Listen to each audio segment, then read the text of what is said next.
We often see the world based on our lives on land, on what is visible to us every day, and we forget the huge impact the ocean has on our world. Just like us, our ocean breathes, with ocean plankton producing more oxygen than all the trees combined on land. It also moves with waves and currents that travel thousands of miles between continents, forming our coasts with its powerful force. Like a person, the ocean's inner self is a mystery. Its deep canyons, some taller than the tallest mountain on Earth. Its potential waiting to be discovered. While the ocean may look lifeless sometimes, it is yet full of life if you look hard enough.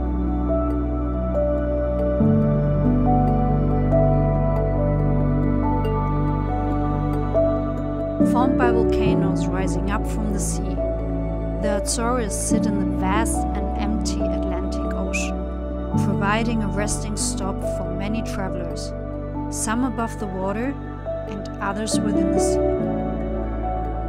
Yet for each and every traveler, it is this journey of seeking that defines the Azores, be it for food and shelter or the search for answers for some.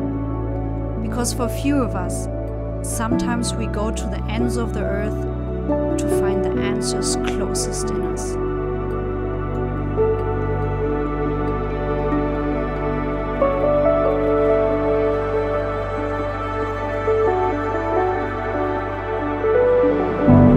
Mantenham os cintos de segurança apertados. Pedimos agora cafés e as mesas, endireitem as costas das cadeiras e levantem as persianas. Obrigado.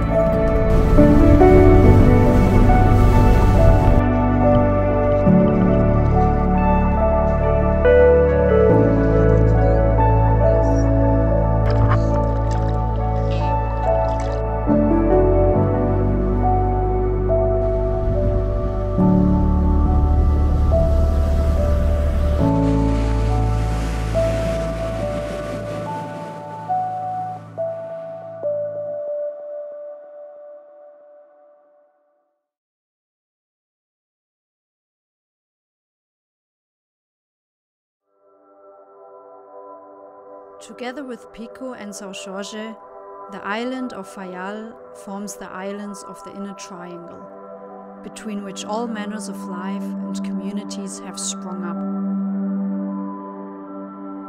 Known as the Blue Island, its location between the old and the new world during the Age of the Americas saw Faial's growth as an important stop for transatlantic sailing in the 18th century. And the people of Horta, Faial's largest town, are proud of its many stories and rich history.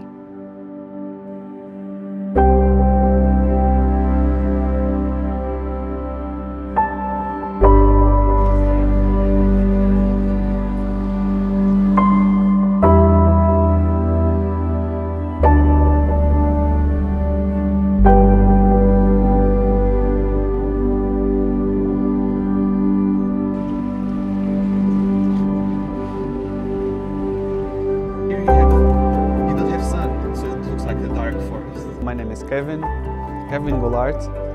That's not a Portuguese name, and there is some mystery behind, of course. So I'm 24 years old. I lived here in Faial during the most part of my life, between 18 years old and 23. I was in university, so I went to the mainland Portugal. I returned back because, of course, I love this place. You can go swim with, I don't know, a few steps, you are in the ocean. In the same steps back, you are in the forest. You are in the mountains, so it's really easy for you to have everything in the same island.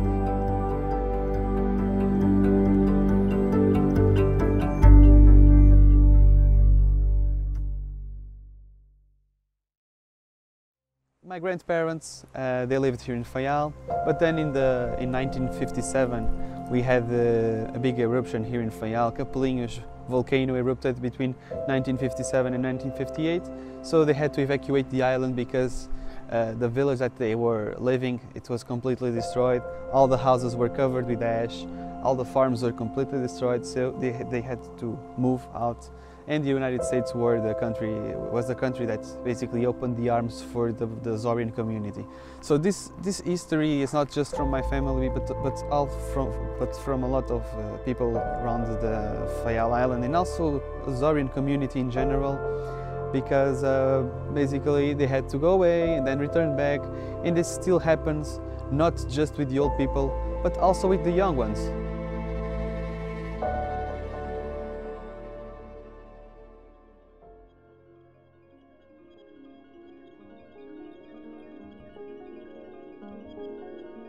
I'm James Saruda, and I live in Montreal, Quebec.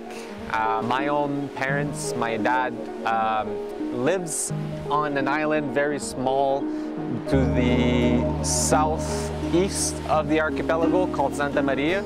Back in the days when my grandparents were living there, it was complete poverty. Before the 70s, there was a dictator called Salazar, and basically all the islands were very poor under this dictatorship. You know, I've heard lots of stories from my own dad about him living there as a young kid. My grandpa would go hunt outside for little rabbits, would trap birds with nets, would go out fish and just gut it out, leave all of the insides into the water, and just go out on the streets and just sell fish, which is something that I wouldn't even think of doing myself or even my dad. My grandparents left because of misery. The thing that inspires me the most is to come back to these islands and to do the opposite, whereas I want to bring joy. And there's something that I've heard from Sagara, who's here, about the continuity of life, and that if it's not you dying and then becoming a new you, it's just the causes of the actions that you take. Even though it is causal, I do feel like my grandparents are substantively in me, in spirit, and that they are also feeling that there is closure to their entire vision that they had around their migration because of the misery. So if I could, and I will, I want to be able to do this with men, especially Portuguese men of my generation, to be able to find connection to the land, to find a place where we actually belong, and that there is no shame, there is no hurt, there is no misery, there's a lot of joy, there's a lot of things that we can bring back to these islands.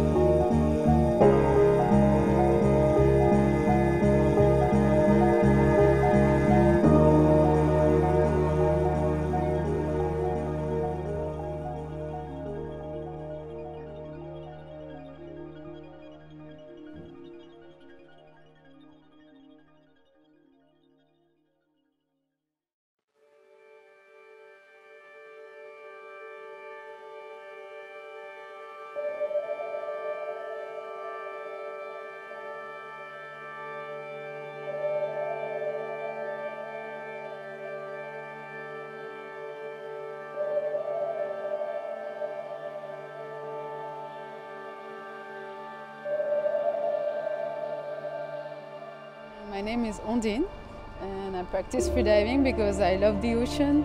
I love the fishes and from my childhood, and that's why I came to freediving.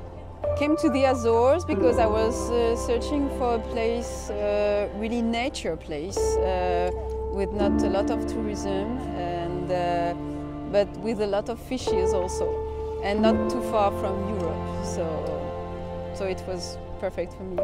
What impressed me in the Azores? Well, the colors, the colors, the islands. I love volcanic islands, and it's a huge playground. We have 9 islands here, so it's wonderful. And I discovered the Azores by sailboat. So So it was perfect also to enjoy the landscape and to discover the beauty of the landscapes. My first experience in ocean freediving, it's a lot of power. It's impressed by this force of nature.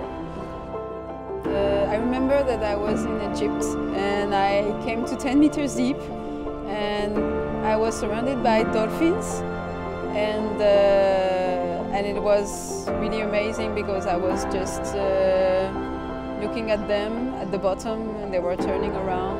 It was really amazing experience.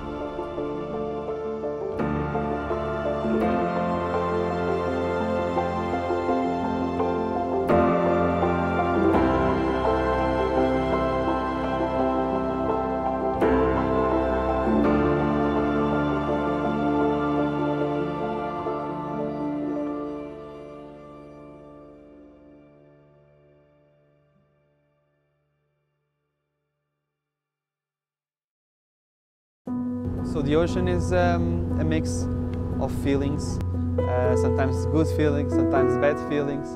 Of course, it's a way for us to respect the nature, and I think if you live in one island, you'll be more respectful with the nature because the ocean is over there.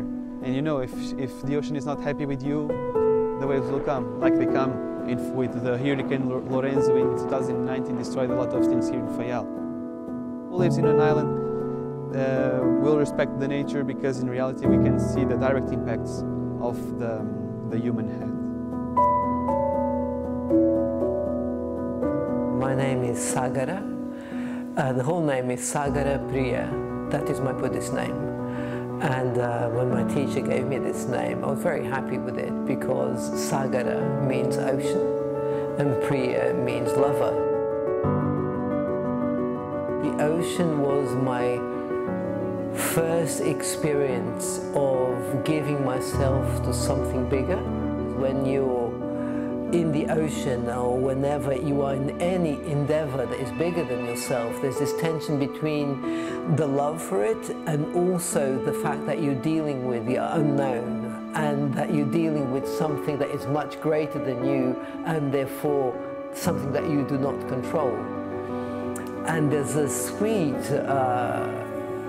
quality to that you do have to become something that you are not yet. You know, the ocean, it keeps bringing you surprises. Sometimes it's really flat and like that. Sometimes the waves are huge and really challenging.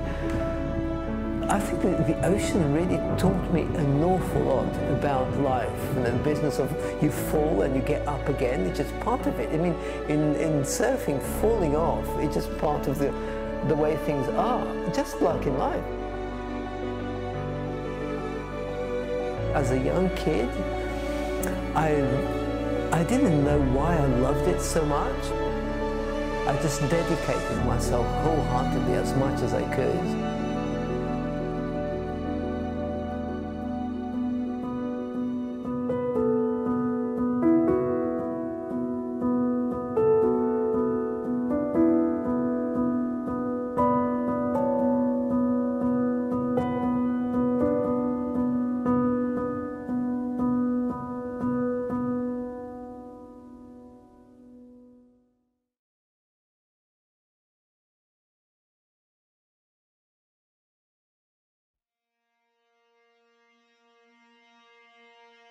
Vivo cá no Pico, fui criado junto ao mar, a minha família toda andava perto do mar, meu pai era mestre comandante de um barco de atum, porque meus pais eram muito ligados ao mar, por isso sempre o meu gosto foi o mar.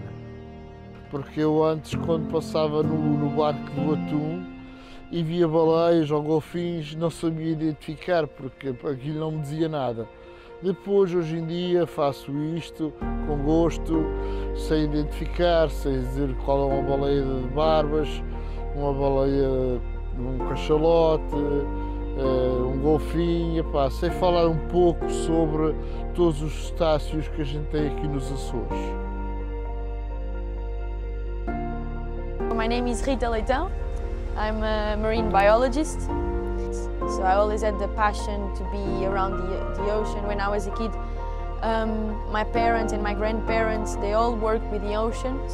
I came here pretty much, my goal was to see as many species of whales as I can, because here we have a lot of biodiversity in terms of marine mammals. We are investigating a lot in how can we, both human and the ocean, how can we live and how can the humans share with the planet Earth, respecting the oceans with the other marine life that we have.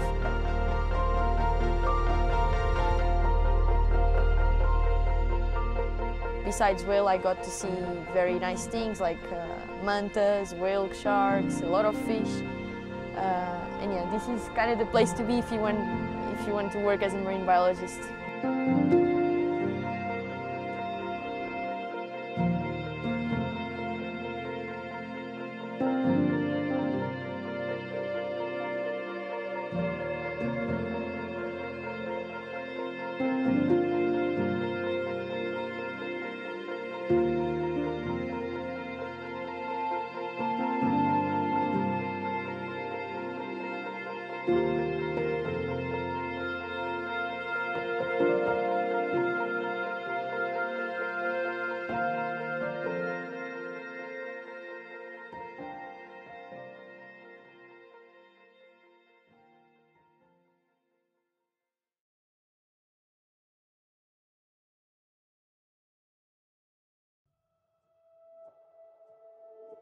For the future, I hope that more people care more about the ocean, and I think this kind of work that we do here in the Azores, like as a whale watching guides or as dive masters, like bringing people in a respectful way to the ocean and showing them that, yeah, this is actually pretty cool and we should protect this as it is.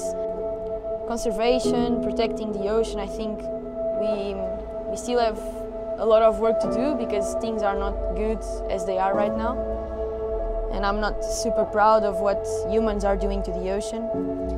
But I think we are going on a good way. For myself, I hope that I get the chance to be inside of this, like contributing to science, contributing to conservation. And yeah, money apart, this is what I want to do in life.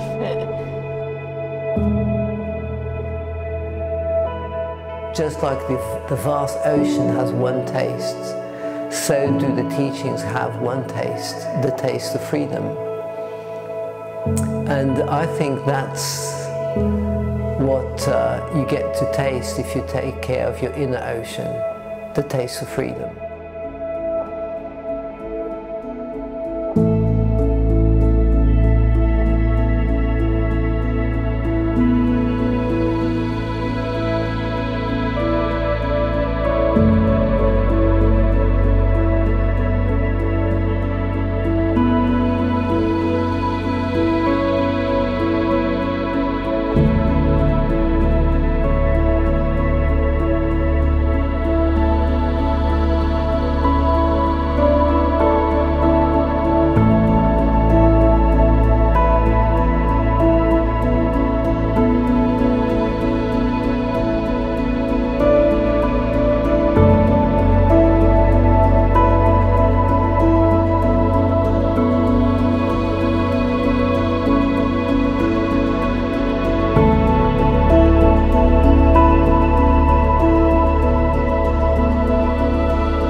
The ocean is our home. As deep and full of life as it is, so are the parallels between the ocean and us.